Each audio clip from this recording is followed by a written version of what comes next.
മോളെ അച്ഛാ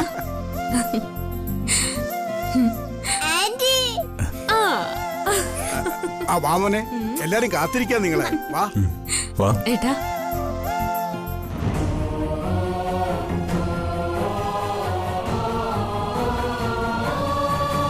അമ്മയൊക്കെ എവിടെ അനുവേട്ടാ?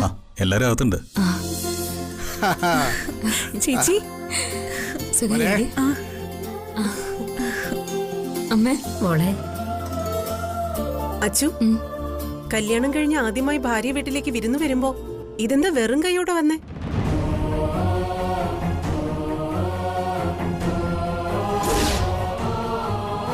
ഒന്നുമില്ലെങ്കിൽ ഒരു കൊച്ചുള്ള വീടല്ലേ, 2 മിഠായെങ്കിലും കൊണ്ടുവന്നൂടായിരുന്നോ?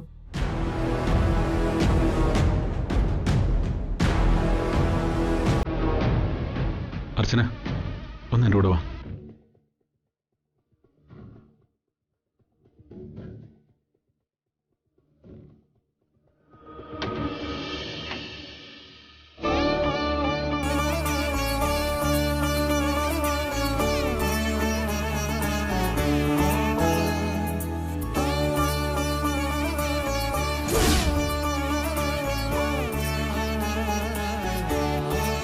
ഒന്നും വാങ്ങാതെ വന്നതിന് എന്താ പറയണ്ടേന്ന് ആലോചിച്ചിരിക്കായിരുന്നു ഞാൻ.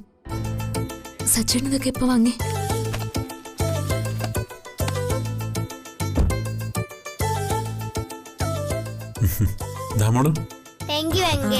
രണ്ടാളും കൂടി സർപ്രൈസ് ആയിട്ട് വെച്ചിരിക്കായിരുന്നല്ലേ? ഇത് അച്ഛനുള്ളതാ, സച്ചേട്ടൻ തന്നെ കൊടുത്താ മതി. അമ്മേ നോക്ക്, എത്ര സ്വീറ്റ്സാ. ഇത് അച്ഛനുള്ളതാ. എന്തിനാ മോനെ ഇത്ര അധികമൊക്കെ വാങ്ങിയത്? അധികമൊന്നുമില്ല അച്ഛാ. അമ്മേ, ഇതമ്മേ, ഇത് അമ്മയ്ക്ക്. ഇത് ആദരിക്ക്. താങ്ക് യു ഏട്ടാ. ഇതൊന്നും വേണ്ടിയിരുന്നില്ല. ഇതിലൊന്നും അല്ലല്ലോ കാര്യം. നിങ്ങൾ വന്നതല്ലേ വലിയ കാര്യം.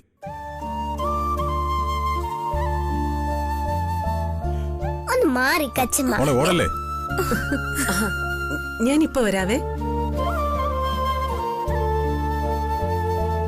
മീരയുടെ ധാരണകളൊക്കെ തെറ്റായിരുന്നു.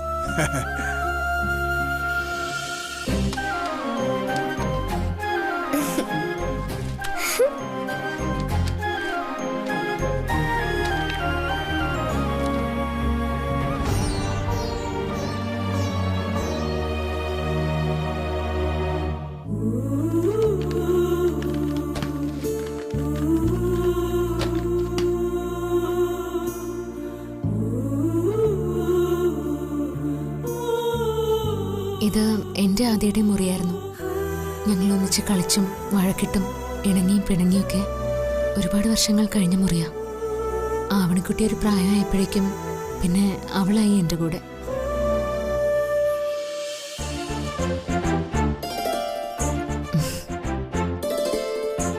എല്ലാം ഇഷ്ടപ്പെട്ടോ? ആ, ഞാൻ കരുതി നീ വരുമ്പോ കൊച്ചിന് എന്തെങ്കിലും സ്വർണം വാങ്ങിച്ചോണ്ട് വരുമെന്ന്. ഇതൊക്കെ എപ്പ വേണമെങ്കിലും ആർക്കും വാങ്ങാവുന്നതല്ലേ. ഇതൊക്കെ ചുമ്മാ ഓരോ പേരിന്. അമ്മേ, എന്താ വാങ്ങേണ്ടതെന്ന് സച്ചിക്ക് നീയാ പറഞ്ഞു കൊടുക്കേണ്ടത്.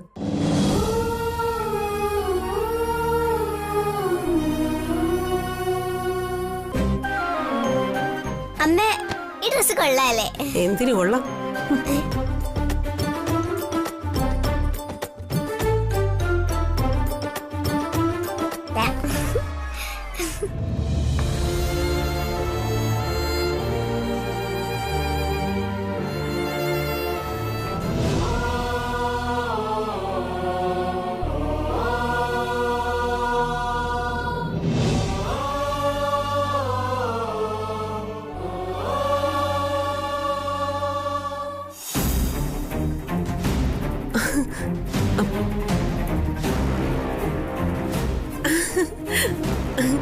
നല്ല സെലക്ഷനാ സച്ചി, എല്ലാം നന്നായിട്ടുണ്ട് കേട്ടോ.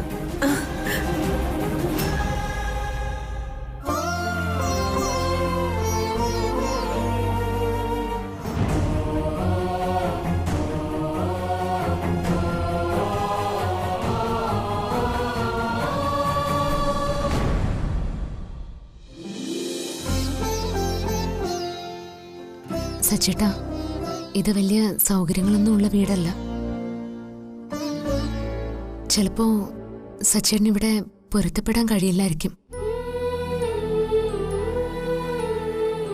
സൗകര്യങ്ങളിലും വലുപ്പത്തിലും ഒന്നും കാര്യമില്ല. മനുഷ്യന്റെ മനസ്സാണ് വലുത്. അവൻ ഇഷ്ടപ്പെട്ട ജീവിതം ജീവിക്കാൻ കഴിയുമെങ്കിൽ ബാക്കിയൊന്നും അവനൊരു തടസ്സമേ അല്ല.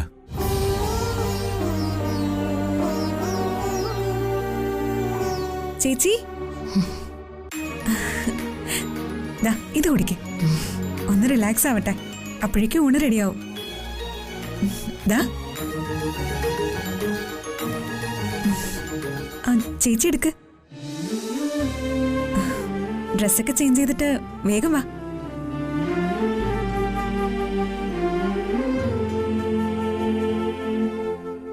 സച്ചേട്ടന് ശ്വാസം മുട്ടുന്നുണ്ടാവുമല്ലേ? എനിക്കറിയാം. എത്രയും വേഗം ഇവിടുന്ന് പോകണമെന്നായിരിക്കും മനസ്സിൽ. ഏതായാലും വന്നില്ലേ, നമ്മൾ വന്നതിന്റെ പേരില് എല്ലാവരും നല്ല സന്തോഷത്തിലാ. ആ സന്തോഷം അങ്ങനെ തന്നെ നിൽക്കട്ടെ. സച്ചേട്ടന് വിശക്കുന്നുണ്ടാവില്ലേ?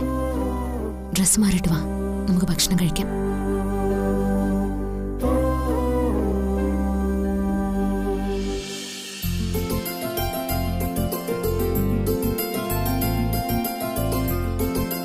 സച്ചിക്ക് ഇവിടുത്തെ ഫുഡൊക്കെ ഇഷ്ടായോന്ന് അറിഞ്ഞില്ലല്ലോ. ഞാനും ഇതൊക്കെ കഴിച്ച് തന്നെ വളർന്നേ. ഇപ്പൊ ഇതൊക്കെ തന്നെയാ കഴിക്കുന്നത്. പ്രത്യേകിച്ച് സ്പെഷ്യലൊന്നും കഴിക്കാറുമില്ല. ചെറിയ ബിസിനസ്സും തുടങ്ങി വലിയൊരു സ്ഥാപനത്തിന്റെ MD ആയിട്ട് കൂടി സച്ചിയുടെ പെരുമാറ്റത്തിലും സ്വഭാവത്തിലും ഒരു മാറ്റവും വന്നിട്ടില്ല. സാധാരണക്കാരന്റെ ജീവിതം അടുത്തറിഞ്ഞ് ജീവിക്കാനുള്ള മനസ്സും ഈശ്വരാനുഗ്രഹം തന്നെയാ. മനസ്സിലൊന്ന് വെച്ചിട്ട് ജീവിതത്തിൽ മറ്റൊന്ന് പ്രവർത്തിച്ചാൽ അതിന് ഈശ്വരാനുഗ്രഹം എന്ന് പറയാൻ പറ്റുമോ?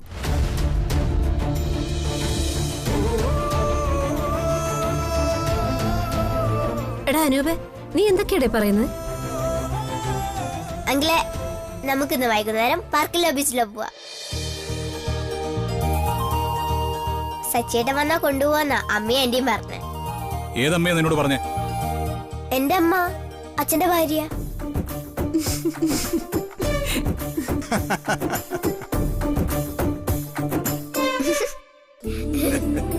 ഞങ്ങൾ അങ്ങനെയൊന്നും പ്ലാൻ ചെയ്തു. കുറെ കാലമല്ലേ അനുപേട്ട നമ്മൾ ഒന്നിച്ച് പുറത്തു പോയിട്ട്. ഇപ്പോഴാണ് സച്ചേട്ടനും അച്ചച്ചേച്ചിയും ഒക്കെ ഉണ്ടല്ലോ. നിങ്ങളൊക്കെ എന്നും പുറത്തു പോയി വരുന്നവരല്ലേ. ഞങ്ങൾ എന്നും അടുക്കളയിലും വീട്ടിലും കഴിയുന്നവരാ. അവരിന്ന് വന്നതല്ലേ ഉള്ളൂ. ക്ഷീണമൊക്കെ ഒന്ന് മാറട്ടെ. അങ്കിളെ, സമ്മതിച്ചു എന്ന് പറ പ്ലീസ്. അങ്കിളെ, ഈ അച്ഛനാണെങ്കിൽ എവിടെയും കൊണ്ടുപോകില്ല. അച്ഛൻ ആന്റി ഒന്ന് അങ്കിളിനോട് പറ. ശരി, നമുക്ക് ഈവനിങ് പോവാം. താങ്ക് യു വെരി മച്ച് അങ്കിളെ. അപ്പോ രാത്രി ഭക്ഷണം നമുക്ക് പുറത്തുനിന്നാവാല്ലേ അനുപേട്ട? ഇന്നെങ്കിലും അച്ഛമ്മന്റെ പയറുങ്കഞ്ഞിൽ നിന്ന് രക്ഷപ്പെടാലോ. എടീ,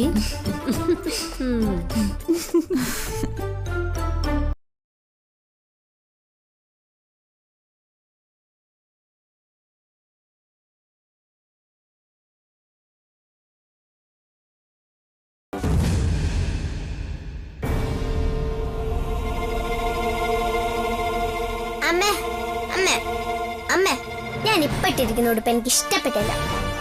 ഞാൻ ഇതിടണോ അതോ ഇതിടണോ? ഒന്ന് പോടി അവിടുന്ന്. മനുഷ്യനെ ഭ്രാന്ത് പിടിച്ചിരിക്കുമ്പോഴാ. അച്ഛാ, ഞാൻ ഈ പിങ്ക് ഡ്രസ് എടുത്തേ. അമ്മേനോട് ചോദിച്ചിട്ട് അമ്മ ഒന്നും പറയുന്നില്ല. മോളിതിട്ടോ.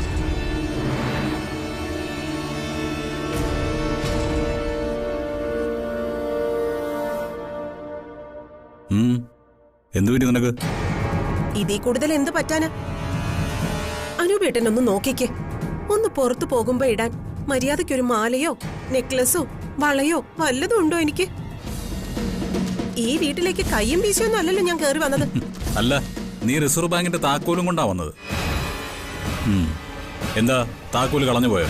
ഇല്ല, നിങ്ങളുടെ പുന്നാര പെങ്ങളെ കെട്ടിച്ചു വിടാൻ എന്റെ റിസർവ് ബാങ്ക് എടുത്ത് പണയം വെച്ചു. അറിഞ്ഞില്ലായിരുന്നോ? ആ, അതെനിക്ക് പറ്റുന്ന കാലത്ത് തിരിച്ചെടുത്ത് തരും. അതെന്റെ വാക്കാ. എന്ത് വാക്ക്? നിങ്ങളുടെ വാക്കും പഴയ ചാക്കും ഒക്കെ കണക്കാ.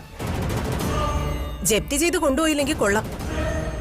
നീ ഒറ്റ ഒരുത്തിയല്ലേ ഇന്ന് പുറത്തേക്ക് പോകാൻ പ്ലാൻ ഉണ്ടാക്കിയത്? അതിനകത്തേക്ക് എന്നെ വലിച്ചിട്ടു. എനിക്ക് വരാൻ ഇഷ്ടമല്ലാന്ന് നിനക്കറിയാവുന്നല്ലേ? അങ്ങനെയെങ്കിലും മനുഷ്യനൊന്ന് നാട് കാണാന്ന് കരുതി. അത് ഇത്ര വലിയ കുറ്റാണോ? നിങ്ങൾക്ക് സച്ചിയുടെ കൂടെ വന്ന എന്താ കുഴപ്പം? അതോ നാണക്കേടാണോ? അതേടി, നാണക്കേട് തന്നെയാ. എന്റെ അനുജത്തിയെ ചതിക്കുന്ന ഒരുത്തന്റെ കൂടെ ചിരിച്ച് കളിച്ച് ആടിപ്പാടി നടക്കാൻ എനിക്ക് മനസ്സില്ല. അപ്പൊ അവള് നടക്കുന്നതോ? നിങ്ങളുടെ അച്ഛനും അമ്മയും നടക്കുന്നതോ? ആ കൂടെ അങ്ങ് നടന്നാ മതി. ഒന്നുമില്ലെങ്കിലും അളിയനൊരു കോടീശ്വരനാണല്ലോ, അല്ലാതെ കൊട്ടേഷൻ പണിക്ക് പോകുന്നവനല്ലല്ലോ. ഏതായാലും നീ എല്ലാരെയും കൊണ്ട് വേഷം കെട്ടിച്ചല്ലോ, അപ്പൊ നീയും ഉള്ളതൊക്കെ കൊണ്ടങ്ങ് വേഷം കെട്ടിക്കൂ. വേഷം കെട്ടാനാണല്ലോ എന്റെ വിധി. എന്റെ കയ്യിലുള്ളതൊക്കെ പണയം വെക്കാൻ പോയപ്പോ ഒരു നെക്ലസ് എങ്കിലും ബാക്കി വെക്കണമെന്ന് ഞാൻ നിങ്ങളോട് കെഞ്ചി പറഞ്ഞല്ലേ. അതിലേതെങ്കിലും ഒന്നും ഉണ്ടായാ മതിയായിരുന്നു. ഇപ്പൊ നിങ്ങളുടെ അനുജത്തി അണിഞ്ഞൊരുങ്ങി വരുമല്ലോ, സർവാഭരണ വിഭൂഷിതയായി. അതിന് കുഴപ്പമൊന്നുമില്ല.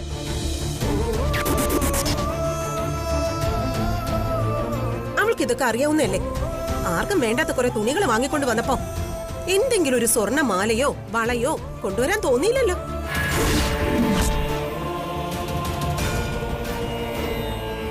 നിന്നോടൊന്നും പറഞ്ഞിട്ട് യാതൊരു കാര്യമില്ല.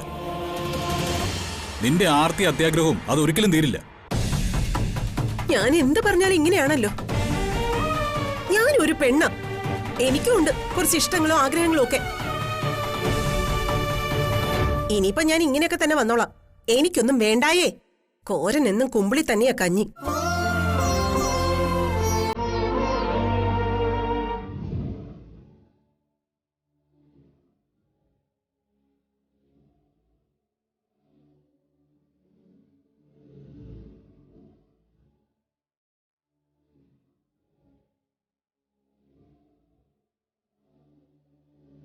സച്ചേട്ടൻ എന്തെങ്കിലും കേട്ടിട്ടുണ്ടെങ്കിൽ അത് കാര്യാക്കണ്ട.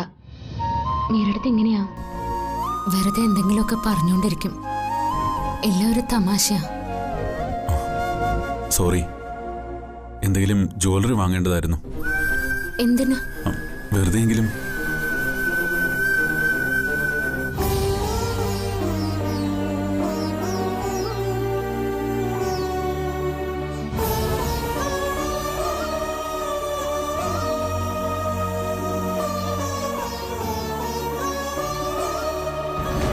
ഇനിയെങ്കിലും ആ തേച്ച് വെച്ച ഷർട്ടും പാന്റും എടുത്തിടാൻ നോക്ക്.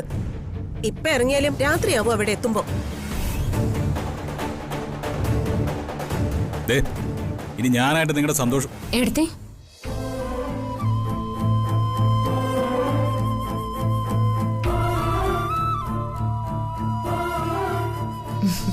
മീരടുത്തേ, ഇതിട്ടോ.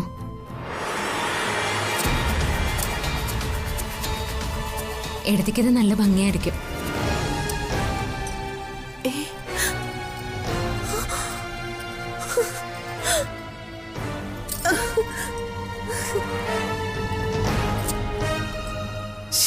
കൊള്ളാലോ.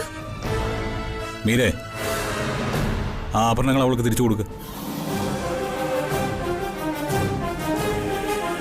നിനക്കിപ്പോ ഉള്ളതൊക്കെ തന്നെ മതി.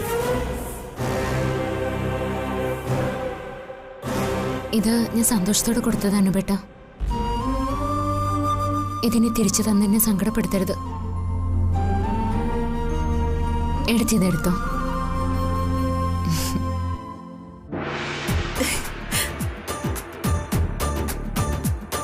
അയ്യോ,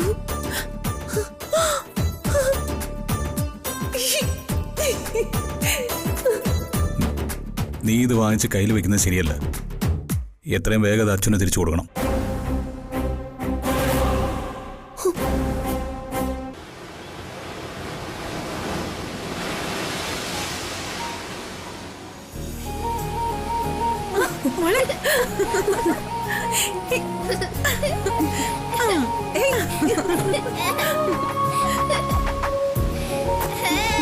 വാച്ചു, വാ വാ അമ്മേ.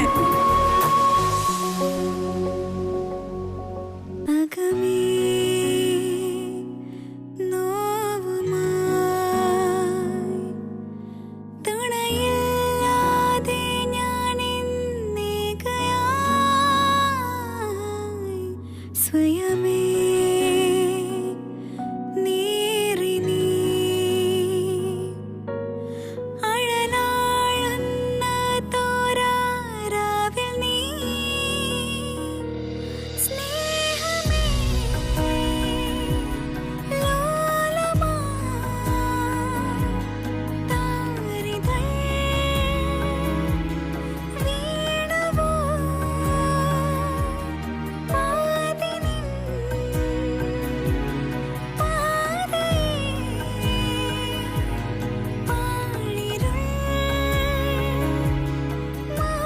സച്ചേട്ടാ,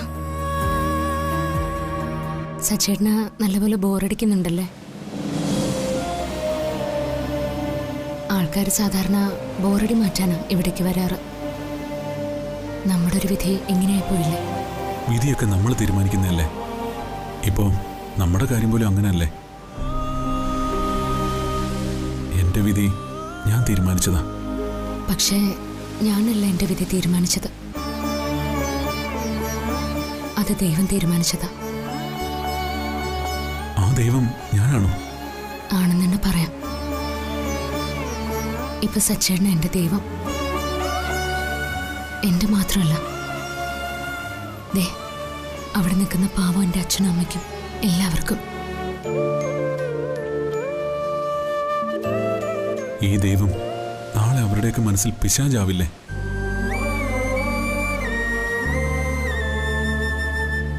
അറിയില്ല സച്ചേട്ടാ, ഞാൻ അതിനെ പറ്റിയൊന്നും ഇപ്പൊ ഓർക്കാനേ ശ്രമിക്കാറില്ല. ഓർക്കുമ്പോ പേടിയാ. സച്ചേട്ടന്റെ വിധി സച്ചേട്ടന് തീരുമാനിക്കാം.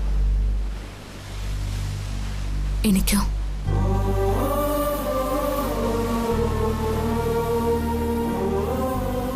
നമ്മൾ ബുദ്ധിമുട്ടിക്കുമെന്ന് സച്ചിക്ക് തോന്നുവോ? ഒത്തിരി തിരക്കും കാര്യങ്ങളുള്ള ആളല്ലേ? ഏയ്, അങ്ങനെയൊന്നും തോന്നില്ല. വെറും പാവാന്ന് തോന്നുന്നു.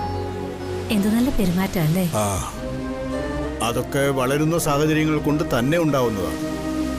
തറവാടിത്തം എന്നൊക്കെ പറയില്ലേ, അതാണ്. ഇടയ്ക്കിടയ്ക്ക് അനൂപിന്റെ ചില സംസാരങ്ങൾ കേൾക്കുമ്പോൾ വല്ലാത്ത വിഷമം തോന്നും.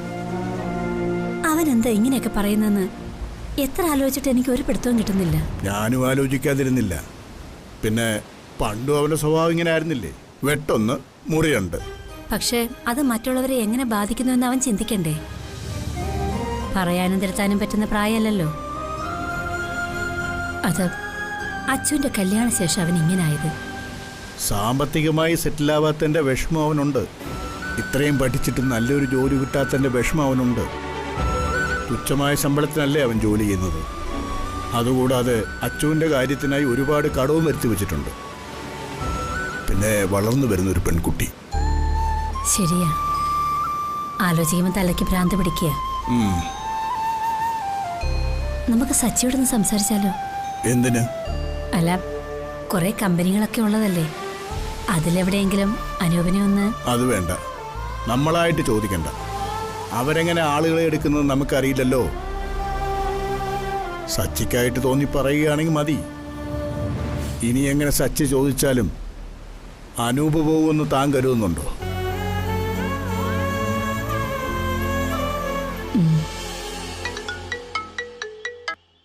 ഹലോ ഹലോ, ആ കേക്കാം. ആ പറഞ്ഞോളൂ. അർജന്റാണോ? ആ ഓക്കെ ഓക്കെ.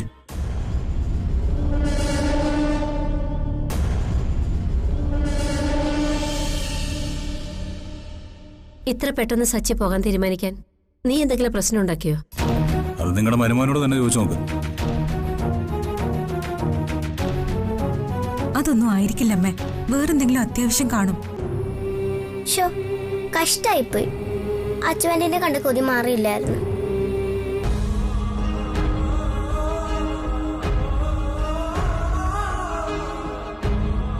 നാളെ രാവിലെ തന്നെ ഒരു അർജന്റ് മീറ്റിംഗ് ഉണ്ട്.